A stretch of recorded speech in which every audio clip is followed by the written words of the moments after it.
the Dig Podcast Series 10, all about real lives, real moments. And we just want to give you, our listener, a heads up that we will be covering some sensitive topics. And when I was really tired and really overwhelmed, I would get intrusive thoughts of throwing him down the stairs. And then I would be terrified. What kind of mother am I? Nudging away all the support meant that I just couldn't. And I just broke. When she was around 3, she got diagnosed with cancer, brain tumour. So that's when life really just... Life is not fair. It is not fair that people have to go through stuff like this. When we see someone struggling, we've got a friend or a partner, and we know they're having a hard time and they won't let us in, it's excruciating. I was navigating a very different world to the world that he is living in. So being a therapist, I wanted to really help people, because for me, that was part of being a good person, was helping people. We can really disempower intrusive thoughts. So we can't control whether we get them or not, but we can really start disempowering them. How do we disempower them? So I think just realising that... Welcome to the Dig Podcast. So this season, as I said before, is all about real lives and real moments. And the person I'm speaking to today doesn't get much more real. And that is Anna Mathur. Now, Anna, for those who don't know, and I'm sure many of you who follow me will know her, because I do speak of her a lot because of how much she's helped me in the past. But Anna's a mum of 3 first. I think that's what we all are. We're either a partner or a mum or a sister or, first. And then she is a psychotherapist. Now, we're going to find out what a psychotherapist is. And she's also an author and a speaker and a woman of great influence with her audience online. And I was looking up her website, and I love this wee bit that it said she takes therapy out of the therapy room, which is why I love her, because people need that they maybe don't have to go to. Maybe they don't feel like they're ready to go to a therapy room, but they want a bit of therapy. She's the lady that will give it to you. That's what I feel anyway. She gives hope through her words and wisdom. And I think for many, and to me, that, and it says it on her website, that we light bulb moment, that's what I can do to try and help me in that situation. So I think she's going to help you loads. She's over 220,000 followers across social media, and she speaks to those people daily, and people all over the world, through her podcast and her books. And she's a best-selling author. You've heard me talk about her books before. Her books are Mind Over Mother, Know Your Worth, New Mum Feelings, Your Child's Know Your Child Stroke Your Mother. So the child stroked out and the mother, so we kind of need to know both. And then her latest one, which I'm obsessed with, The Uncomfortable Truth. And we're going to talk about that today too. And before I let you meet her, I suppose I first met Anna online during lockdown, and I was having all those intrusive thoughts we were all having, that we were, like our fate was in someone else's hands with the virus, and we were going to, I was having serious intrusive thoughts about what was going to happen to me and my family. But she helped me with that, and I'll never forget that. And now she's going to help all of you. So welcome to the Dig Podcast, Anna. Thank you so much. Thanks, Caroline. I've absolutely loved following you over the years, and have loved your honest account of the juggle.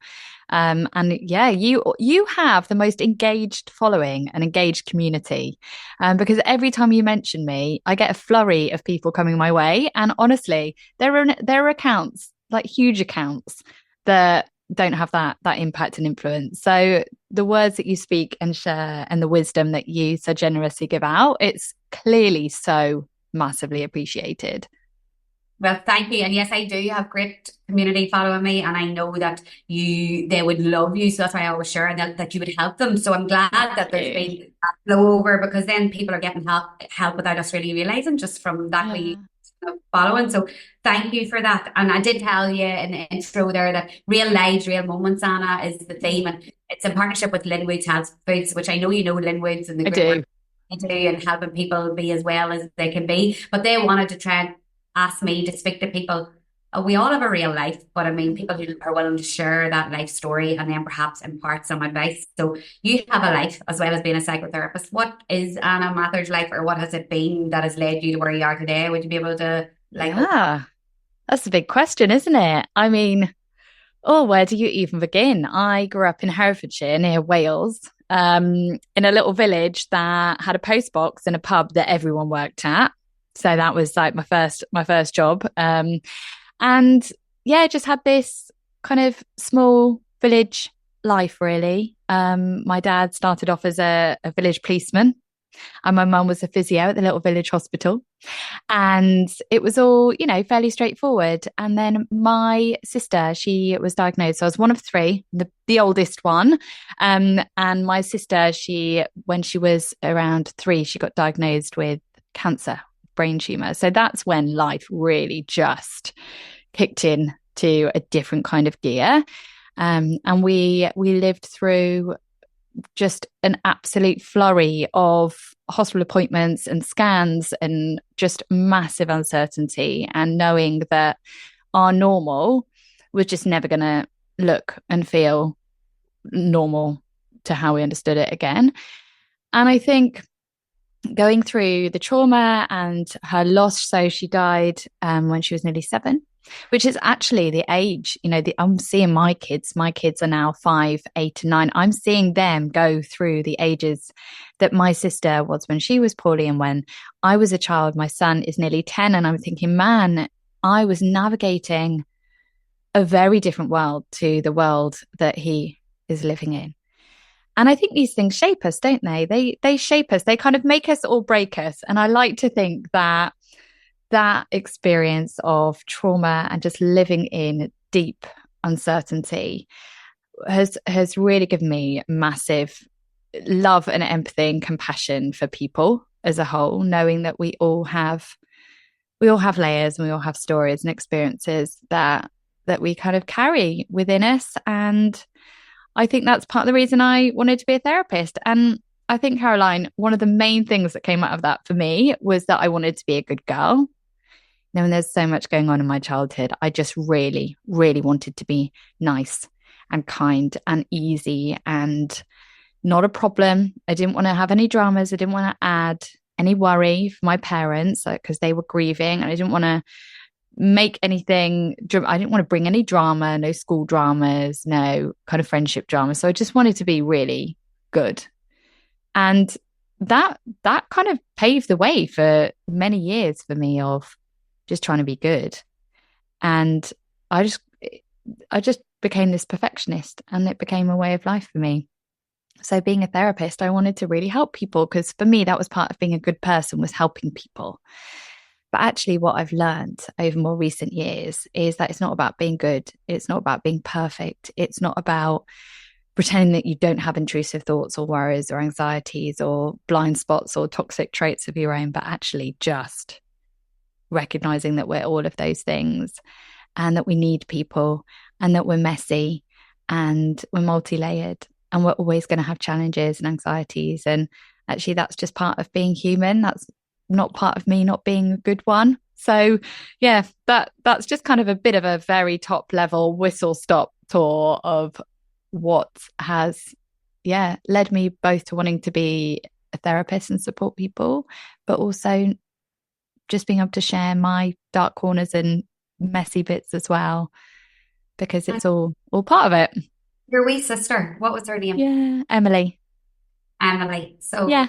in Emily's memory, you have you turned into a good girl. You obviously are a good person, but you're obviously helping so many people now with her story too, because that all sets the scene of how you started to move through that. What about your mummy and daddy? And I know you probably don't want to, delve too deep into them and stuff, but do you think they knew that that was what you were trying to do for them, or were they just living through their grief and just getting by day, or how did that work? Because I know probably going to be loads of people podcasts that have lost a sibling, or they're, perhaps they're a parent and they've lost a child. Is there any kind of story around that might help someone who's listening about how you navigated that together at that time?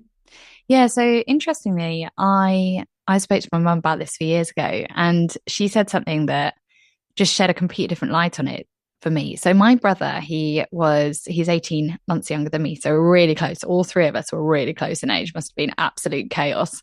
He used to cry his eyes out every evening, just be absolutely devastated. He would dictate a journal for my mum to write, so she'd write all his words and feelings down.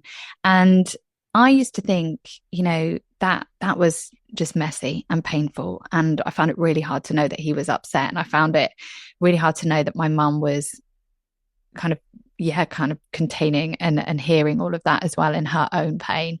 And I honestly thought that I was doing a really good job of being easy. But when I spoke to her and asked her how she sees that period of life, she said, I was most worried about you, Anna. I was more worried about you because you didn't let it all out. You wanted, yeah, you just wanted to be good and neat. And I knew that that wasn't the best kind of healthy way. I wanted to be there for you as a mum. I wanted to hear you. I wanted to comfort you. And when I actually started therapy, so when I trained to be a therapist, I had to have therapy. And I honestly believed, Caroline, I was like, this is a tick box thing for me. I don't need therapy. I know myself. I've untangled my own mind. I know why I think the way I do and why I behave the way I behave. And I was so good as well for her. I was like the perfect client. I didn't even drink the water that she would put out for me. That's how undemanding I wanted to be. I would turn up bang on time, whether I was ill, whether I literally went with a stomach bug once. Like, I wouldn't, why did I do that? But I was just so insistent on getting everything right. Not because she said that thing, no, you didn't want to cause a drama, or Yeah. I didn't want to let her down, So, and I remember her saying to me once, I can't get in, Anna.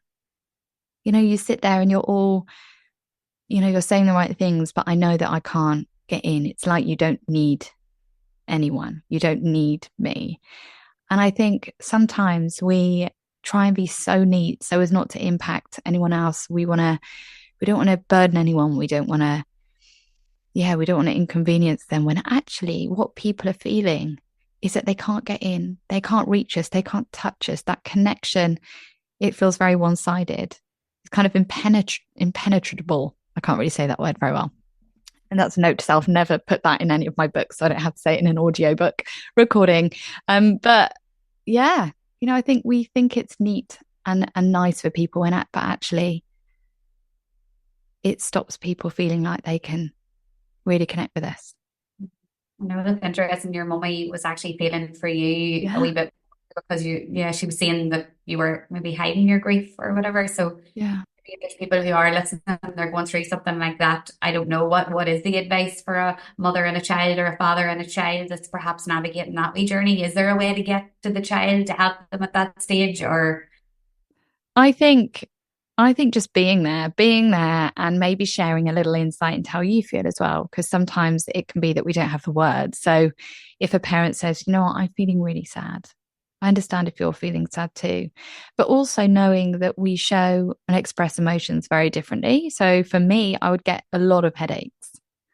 And I think that was my body's way of trying to grieve, and I think, it's recognizing that sometimes our children might not feel able to verbalize emotion, but how can we really tend to how it shows up maybe in their body, or maybe in their anxieties and the worries that they're expressing that seem to have absolutely nothing to do with the wider story of what's going on in life.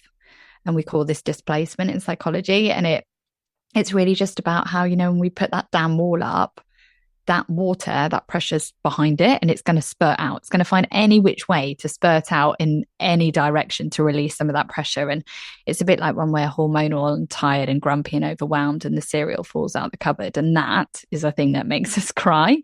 That is the thing that feels too much, when really it's not about the cereal at all.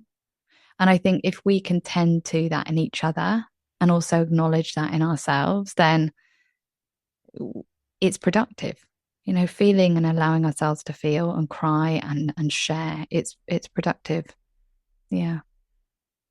And that good girl that never wanted to cause a drama and never wanted to just kind of be unnoticed in that way, then did you realize that wasn't, how did that turn to being this now very vocal person about how we should speak about it and how we do need to realize our thoughts? How did that all happen? It happened in motherhood. Okay. For me. It was slowly chipped away at over the years, but it happened in motherhood. So my first child, who's now nearly 10, he'd want you to know that he's nearly 10. He was really straightforward. It was like he'd read the books, the baby books that I was reading, and he was pretty yeah, it was pretty straightforward, really. And I thought, I've smashed this. Amazing. Let's crack on, do this again. So I was pregnant, I think, by his first birthday. And that began a very, very different experience of motherhood. So my son, he had silent reflux. He didn't sleep for 9 months. Literally, I was so sleep deprived that I was at points hallucinating. And, I definitely shouldn't have been driving. I just couldn't function. And as a result, I just felt so horrendously low that I was crying all the time and then put my makeup on and my massive sunglasses and going out into the sunshine to pretend that I was okay. And I didn't want to accept help from anyone. So again, it was pretty obvious that we were going through a hard time. But I was so like, don't worry about me. I'm fine. Let's talk about you. How's your baby getting on? Because that was my comfort zone. It was really hard for me to think that anyone saw me struggling because for me, that felt like proof of what I already felt underneath it all was that I was failing because I just assumed that I was the problem. I was the reason my son was struggling, and it wasn't anything to do with him or his biology or anything like that. It was that I hadn't got it right. I hadn't got the right feeding technique, or I hadn't got the right routine, or I hadn't, I was eating something that was making him unsettled. So it was always me. It was always my fault. And I wouldn't even let my husband sleep in our bedroom because I didn't want him to see how distressed I got at night. So I was trying so desperately to do a great job. And I think nudging away all the support meant that I just couldn't. And I just broke. I just broke. I got to a point where I couldn't put mascara on fast enough before I started crying again. My blotchy face could be seen outside of the periphery of my sunglasses. I just couldn't wrap myself up anymore in this kind of pretense of don't worry, I've got this, I'm fine. And I just fell apart, and it was there for everyone to see. You'd say, how are you doing, Anna? And I'd just cry. And it was so unknown and uncomfortable for me. But it was the most powerful thing that could ever have happened. It was this kind of forced, just, yeah, everyone talks about meeting that, that point, that turning point or that rock bottom. And it was that rock bottom for me where I just couldn't do it on my own anymore. I needed people. And I had to believe that didn't mean that I was a failure. And it was like, how could I be a good therapist when I was constantly supporting people, but I kind of felt like I was beyond ever needing that myself. So it was very humbling. The Dig podcast means so much to us because we're able to help people with actionable advice, both in the world of work and life. And so many people are listening, thousands of downloads, but some people still haven't hit that follow button or subscribe. I'm guilty of it too. I listen to podcasts and I actually haven't taken that action. But I'm asking you today, if you do love the podcast and you want to keep seeing more guests, if you could hit follow on Spotify or Apple, or if you watch on YouTube, if you hit that subscribe button, it helps the podcast grow. And in turn, I can continue to have brilliant guests that bring you great advice each week. So how did that progress then? Do you actually getting support in that? Because there'll be loads of mums and dads listening that are going through that of, a refluxy baby, a baby is in distress in some way, feel like you can't cope. So what happened then? Just letting people in. So it's like people were standing on the sidelines, literally waiting for me to say, I need a hug, or I need to talk, or I need to go and speak to the doctor, or I need some space away from the baby, or anything. They were just literally desperate people that loved me for me to say how I was actually feeling and to stop kind of staunchly trying to march on when I clearly didn't have capacity to. So I remember going up and saying to my husband in the middle of the night one night, you have to come down. You have to come be with me. And he was in this room at the top of our house that was like an attic, essentially. It didn't even have a door on it. So it's not like he wasn't awake as well. I just wouldn't let him in. So he just very simply came and got in the bed with me and was awake with me instead of upstairs. And that very simple shift of him being awake upstairs to him being awake next to me and just knowing that I wasn't on my own. It was things like that. It wasn't even that people did crazy big things to help me. It's just that I let them be with me. And that, that kind of changed my life really. And When you're saying Yeah. Sorry, I'm interrupting. I feel so emotional because my eyes are filling up because I'm thinking about all the lonely nights Yeah. that I walked the halls with the baby, and I didn't want Jared to know that it was like, even though it wasn't, wouldn't say I was going through exactly what you went through, but I think every parent has those Yeah. lonely times at night, especially nighttime is Yeah. the loneliest because everyone else is, and you're afraid to say that you found it hard the next day because you're the new mummy with your gorgeous new baby and this is normal. Like you do have sleepless nights, but it's flipping So hard. hard. Yeah. And I think we can invalidate our own experiences and we can think, you know what? I'm not the first person to be awake at night. I'm not the first person to be tired. People do this all the time. Come on, crack on.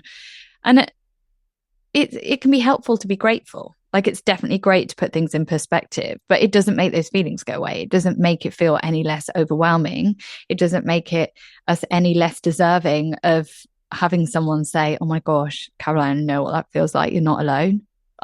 I get you."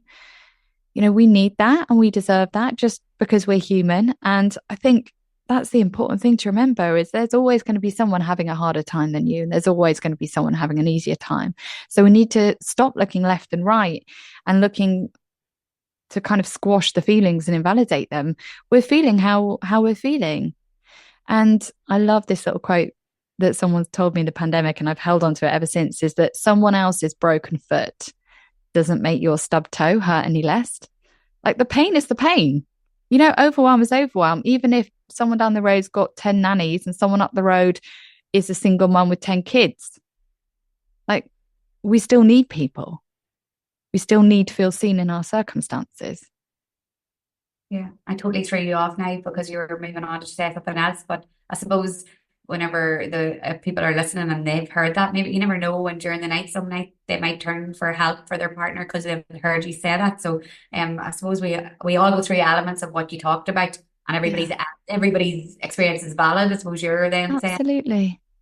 Yeah. So then what happened, Anna, whenever your husband came on, like you let him in, and then did things start to progress where you were feeling a bit more like yourself, or? Well, I think it was just a case for my son of working out what was going on with him because at this point his reflux was undiagnosed because I was so sure that it was me. I didn't. And actually, when I did take him to the doctors, they would often just say, "Oh, he's just an unsettled baby. You know, babies cry." But I knew that it was relentless. It was not the same experience that I'd had the first time around. So I think it was partly him aging, partly me getting to that point of like saying to my husband, "You have to take the baby." And I would just go to bed and put white noise on my pillow so that I could get some sleep. And with sleep came a bit more sanity and just allowing people to step in and support me, even if it was as simple as a friend coming around to my house and saying, "Can I make you a cup of tea, Anna?" And normally I'd be like, "No, you cannot make me a cup of tea in my own house." Like I'd leap off the sofa and go and, sort us out. But it was just taking those little steps of accepting those gestures. So I think it's just a case of accepting those offers of support, regardless of how small they may seem, so that in time you become more and more able to accept the big ones and know that it's a real privilege for someone to be able to support you, just as it feels a privilege when you say to a friend, "Are you all right? Do you want to chat?" And they say, "Yeah, actually, that would be really great." And they open up to you.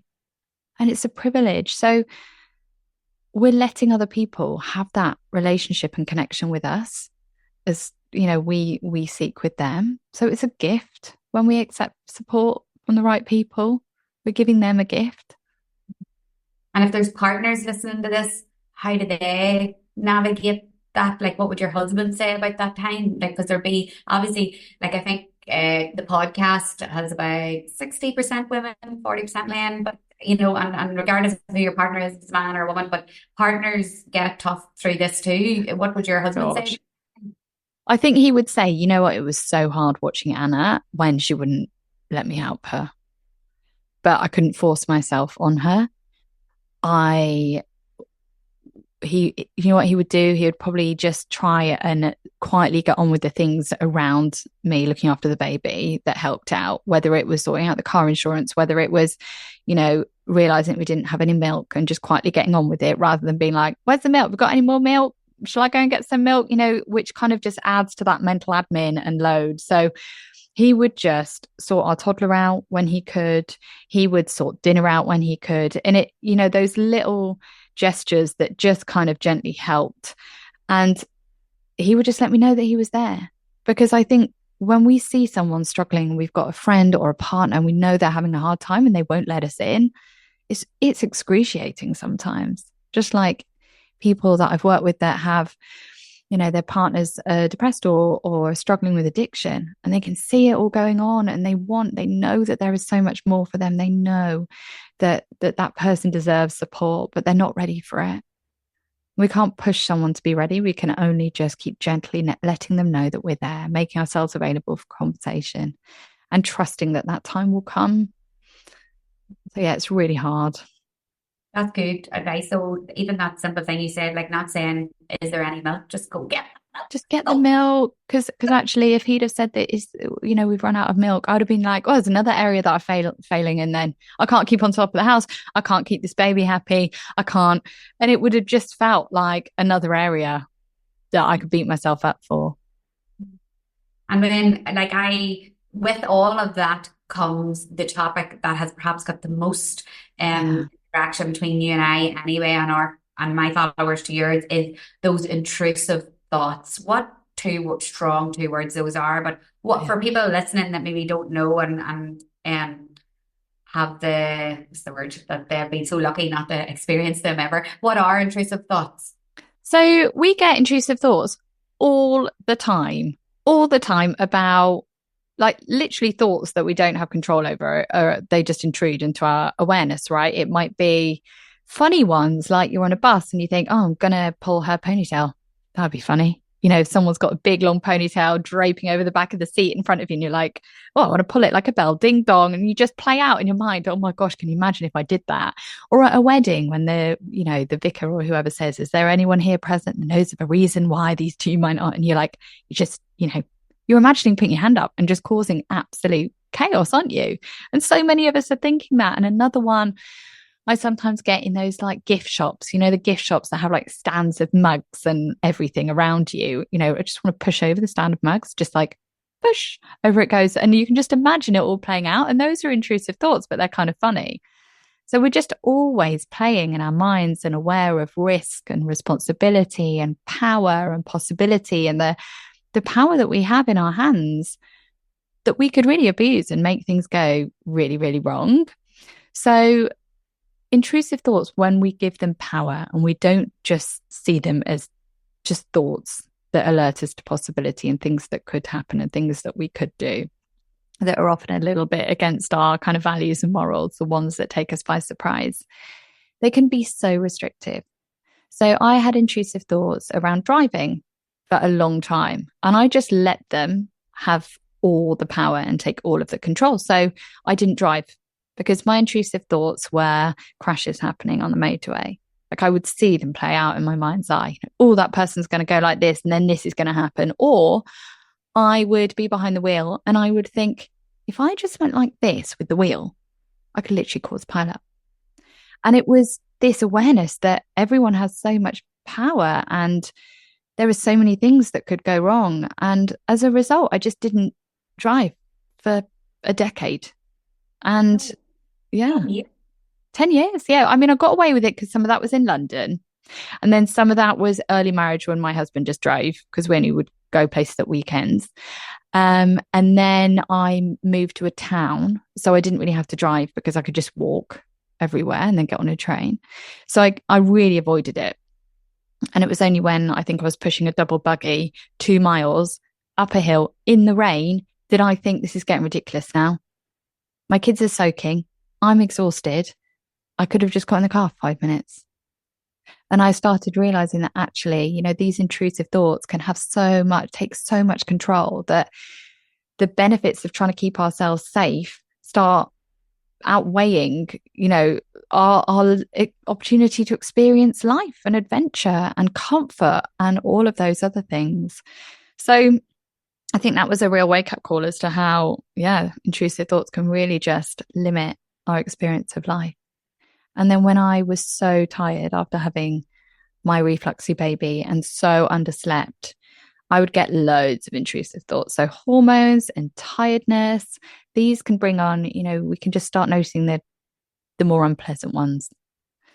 So I'd get intrusive thoughts of dropping him down the stairs.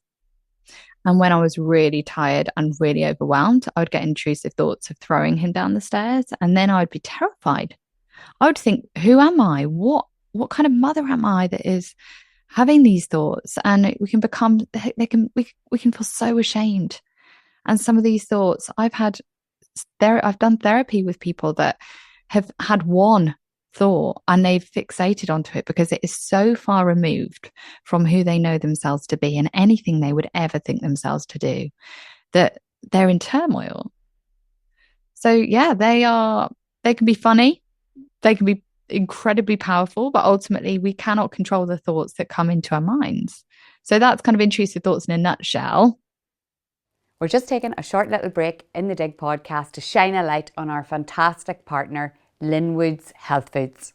Small changes every day make the biggest difference to our health.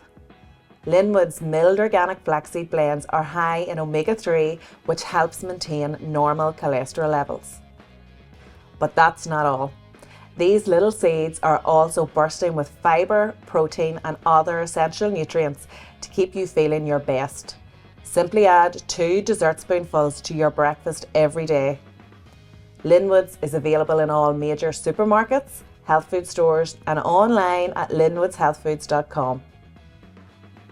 Make a better start every day with Lynwoods, proud sponsors of the Dig podcast. And now back to our guest. That's very, I'm sure everybody's just reading and that now thinking, but what do you do? That's all right. We're all going to have them. And I have them more than I would like. And I don't know, is there any research around men's intrusive thoughts and women's? Because when I tell my husband the things I think about, he's like, what are you thinking about? You're mad woman. Now he doesn't be saying that and he's not like literally meaning I'm mad, but he can't believe the things so is women and men different in that respect? I think hormones and tiredness and overwhelm can increase the thoughts, and I think there tends to be a lot more of that going on in females, but also I think we just have an increased awareness of our thoughts and we read into them and we often more prone to analysing them. And I remember my husband actually turning to me and we were on holiday, so we were walking by the sea in Wales and he was holding our daughter and he turned to me and he goes, Anna, I've just had one of those thoughts that you tell me about. Yes, I just had this thought that I threw Florence, our daughter, into the sea. He was like, oh goodness. And he realized that he gets them too. So men do get intrusive thoughts, absolutely. But I just wonder if we notice them more and question them more and feel more shocked by them. And they are absolutely increased by trauma as well. So if you have been through something that is one of your worst case scenarios, then, it might be that your intrusive thoughts have a theme that center around that. So if it's around illness, it might be that kind of, the preoccupation with the intrusive thoughts around symptoms and what's this and is that cancer and is this, what does that mean? So that's really, it can show up in that way. Well, it's so good to get support because we can really disempower intrusive thoughts. So we can't control whether we get them or not, but we can really start disempowering them. How do we disempower them? So I think just realizing that if they're trauma-based, then definitely get support, because the way that I describe trauma and intrusive thoughts is imagine that you just bought a brand new pair of sunglasses and then you lean over and then you walk forward and you stamp on them and you put them back on and they're all cracked, right? So you trod on it and they're cracked and you're now seeing life through these cracked lenses. And I think that's what trauma can be like, is that something happens and it feels catastrophic and we just do not feel safe anymore. Fundamentally, we just do not feel secure. So we're viewing life through the lens of what we've been through.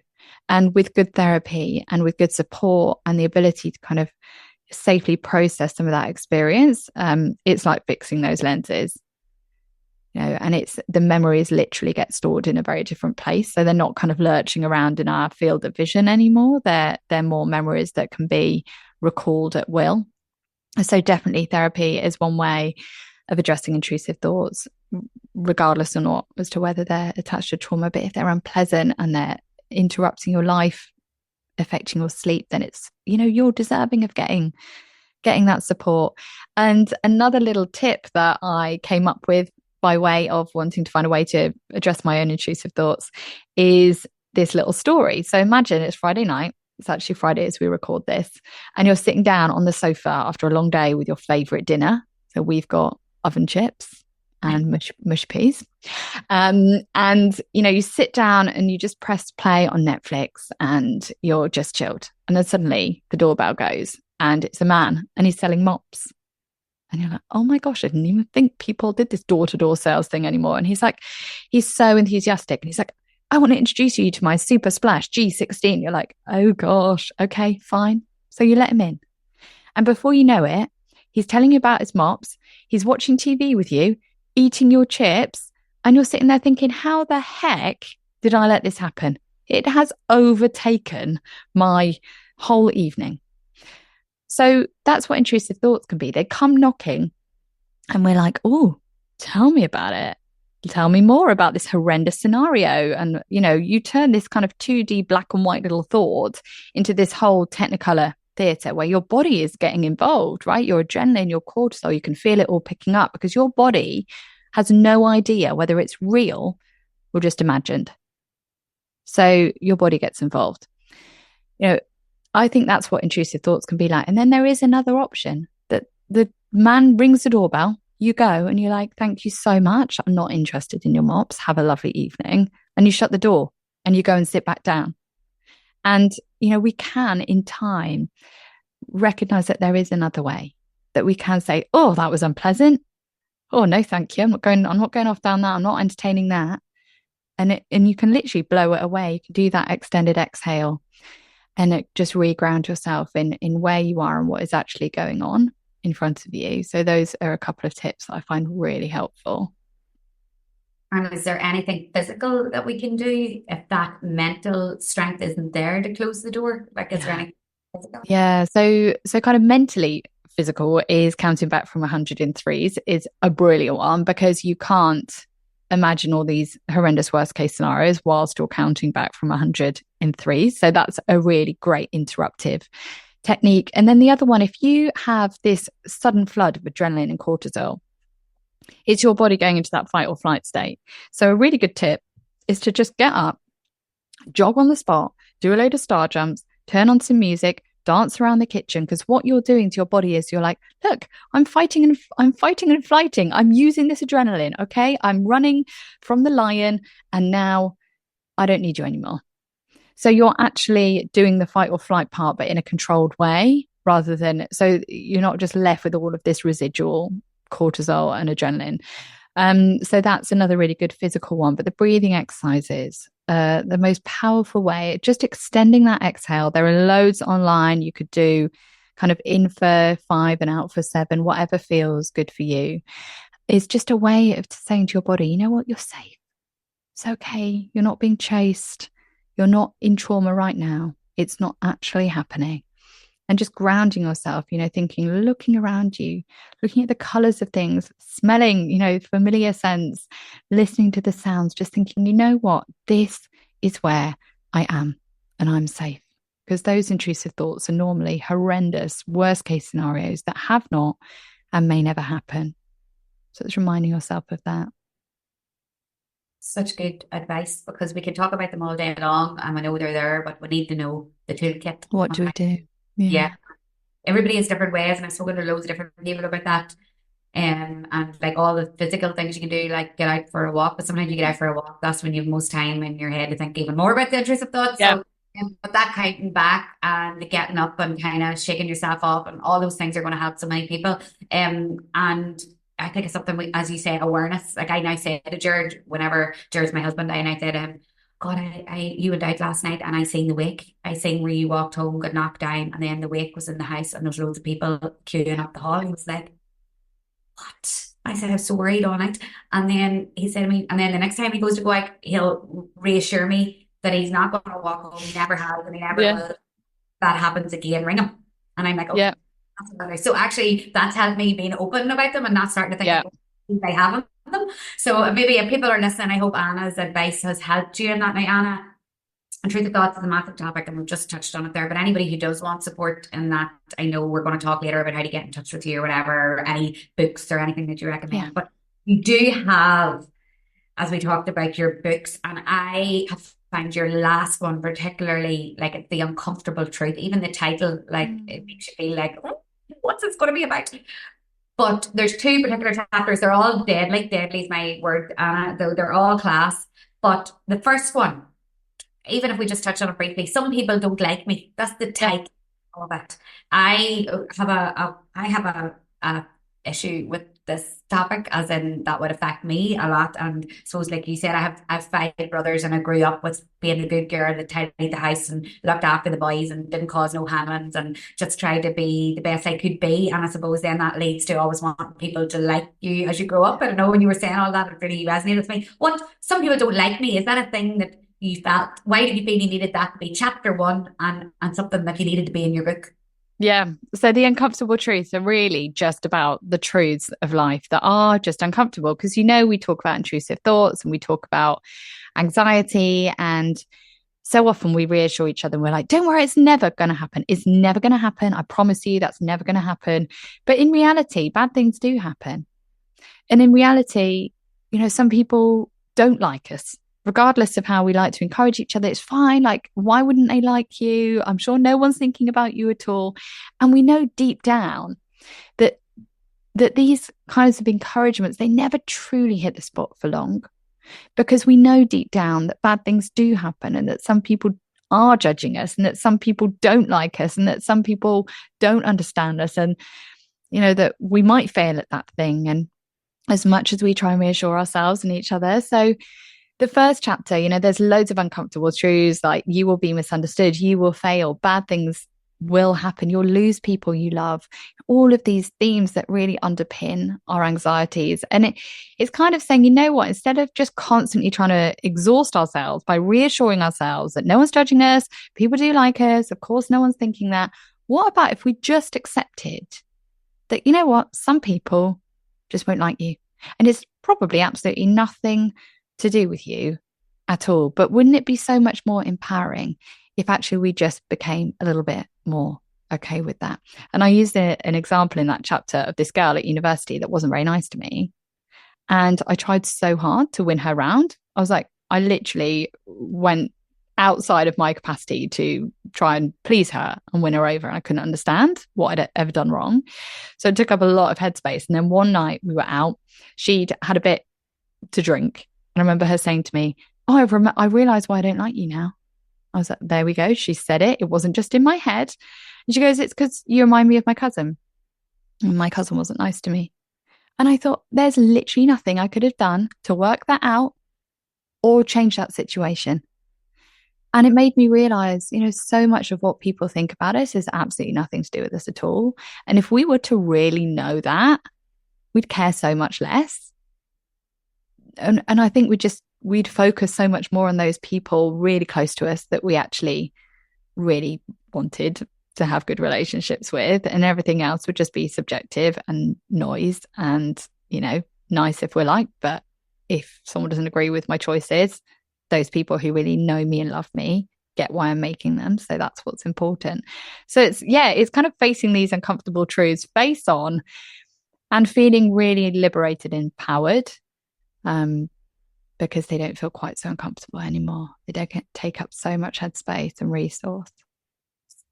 Good. Like that chapter, I read it and I'm going to read it. I'm going to keep reading it until that wee book falls apart. But that freedom that it gives you, that actually, if you're a good person and you're doing your value and you're living by your values, and the people around you love you and know you're good. Actually, everything you just said, it helps. Now it's going to take a while to get it into my head. Yeah. Keeping reading that and understanding, and that bit about you reminded her of her cousin, and that was the way, and that's actually the reasons why people start to maybe dislike you, like reasons like that are not valid for. So I know, because sometimes I try to understand why did they not understand why I did that, or why are they behaving like that, but actually it's something to do with them. So anyway, that chapter. Brilliant. And you just, summarized it there perfectly for people who may never get the book, but for people who do, that wee chapter, I think you're going to underline it and really go back to it if that's something you struggle with. So, and then the other one, life isn't fair. Like all the chapters are brilliant. That one, life isn't fair. Tell me about that. So I think we spend so much energy, don't we? And why did that person do that thing? It's not fair that they did that. It's not fair that I didn't get that job and so got it and they've not been here as long as me. It's not fair that, I'm having to go through this challenge with fertility and so's got like 8 kids and their husband only has to look at them. It's not fair. You know what? It isn't fair. Life is not fair. It is not fair that people have to go through stuff like this. It is not fair that bad things happen to good people. It's not fair that children die before, murderers in their 90s on death row. Like it's just not fair. And I think coming to that place of acceptance, the fact that life is not fair, it stops us fighting so hard. But it's also really important to seek fairness. So this is it sometimes with the uncomfortable truths, is that life isn't fair, but we must still seek fairness, but not kill ourselves over it. Literally not just absolutely exhaust ourselves to the bone, feeling like a victim. Because when we feel like a victim and that's the position that we just stay in, then we can't change stuff. We can't think, okay, this happened to me and it shouldn't have happened and it isn't fair. But how can I find meaning and purpose in life? How can I live a full life in knowledge of that? How can I seek fairness in the areas that I can seek fairness? How can I get more of what I need to live, to feel fulfilled and enjoy what is available for me? So, we can really battle and shake our fist at the world because life isn't fair. But then we're stifled and we're stuck and there's nothing that we can do about that. Like for people listening, there's going to be loads of people that can listen to you and start to reason then in their own mind and put their own things into practice to get over that. But there's going to be the people that are going to need help with this. Oh, absolutely. Yeah.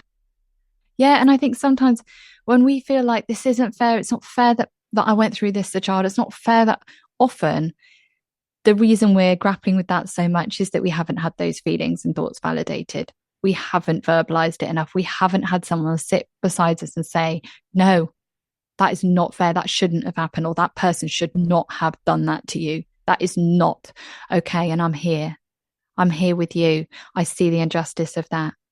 I'm here with you. I can treat you differently to that person. And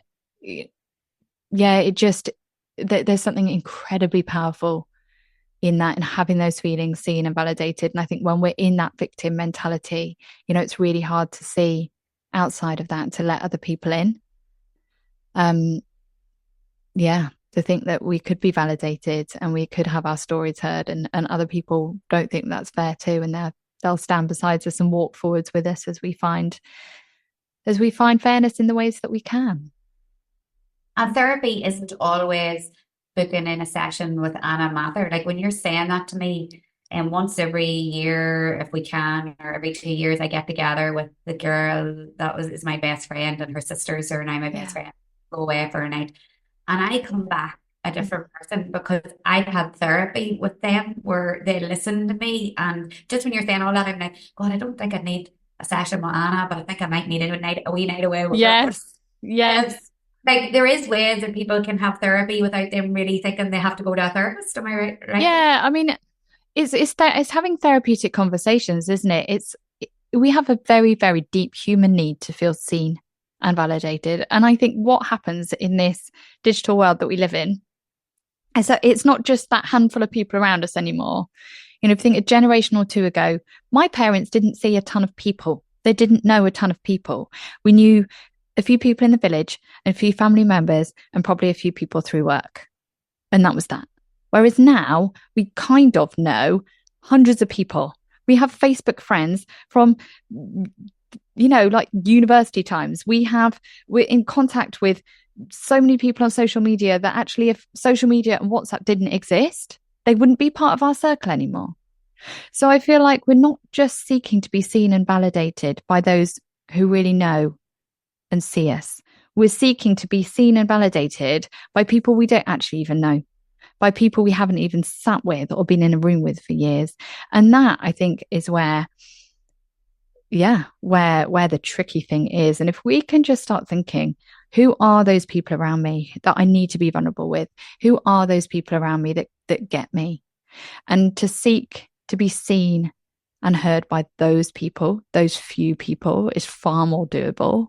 And it goes far more of a way to meet that deep need that we have.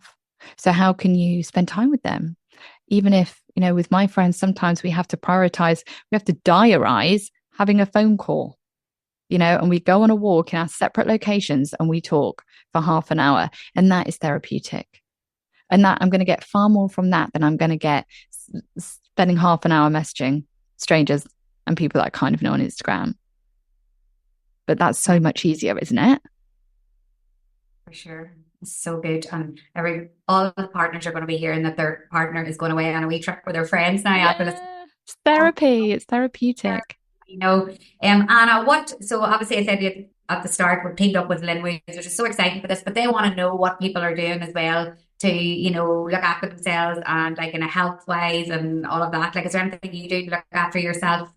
Yeah, when you said that you were partnering with Lynwoods, I then sent you loads of photos, didn't I, of all my Lynwood, the different things that I have in my house, and because I've been sharing them on Instagram. And for me, I have a cold pressed kind of seed mix, and I think it's got like just different, I'm trying to remember exactly, it's got like flax and like goji berries and stuff, and it's all just ground down. And what I do is I just shove a spoonful of that in anything. I make pancakes for the kids, goes in there. I make a spag bowl, goes in there. I make a soup, goes in there. They don't even notice, but I know that I'm just doing one tiny extra little thing that feels completely effortless, but is giving me more of what I need and giving them more of what they need. So I think for me, it is just finding those things that feel like they're so effortless. Like grabbing a glass of water when I get some for my kids. Like I will pour 3 glasses of water whilst knowing that I'm thirsty and not pouring one for myself. So it's, and I think sometimes we don't even realize we're doing this until we start noticing. And just pouring yourself a glass of water, adding a spoonful of kind of, cold pressed seeds into something to give yourself some extra nutrients. These things take no time. They just take seconds, and they're meeting a need. They're giving you a little bit more. So I'm all about finding those little small effortless things that go quite a long way. Absolutely. And listening to a little video from you too is the way to look after yourself for sure. Sometimes I just scroll through the reels and go, oh, that was a really good one, and then I'm happy. Brilliant. Obviously you're my go-to, but where can other people now follow you and find you and connect with you? Do you want to tell, just so everyone on the podcast? Thanks, Caroline. Yeah, I mean, Instagram's such a good one, isn't it? Because everything kind of springs from there. But on the topics that we've spoken about, obviously there's the book called The Uncomfortable Truth. It's all about kind of finding more comfort in the things that we fear. But I've got a workshop on my website, annamathur.com, on intrusive thoughts. So I did it's like 45 minutes, an hour video on intrusive thoughts. So talking through in more depth, although we've covered loads here. So that's there. And then Mind Over Mother, which was my first book, that is on worry and anxiety in parenthood. So, that would be a good go to off the back of our chats. But everything's there. Everything is there. It's all on your website. So we're going to link in the show notes your Instagram handle, your books, your website. So if people are out walking or driving, that they can go to those show notes and click in and find you. But I just want to say thank you so much for, obviously there's water, there's a whole ocean. I know. But hopefully we'll get to meet in person someday. I would love that. Pandemic is over. COVID is over. There's no reason. We're still Zooming, but we are. I'm grateful for that opportunity today. But hopefully in the new year, 2025, we'll be able to connect and perhaps make something happen. Bring our communities together and I'd love that. More of an impact. But thank you for being on the Dig podcast and being so amazing. Well, thank you for having me. I have loved talking to you. Feel like an old friend. So it's been therapeutic for me actually, Caroline. So thank you. Thank you so much, Anna.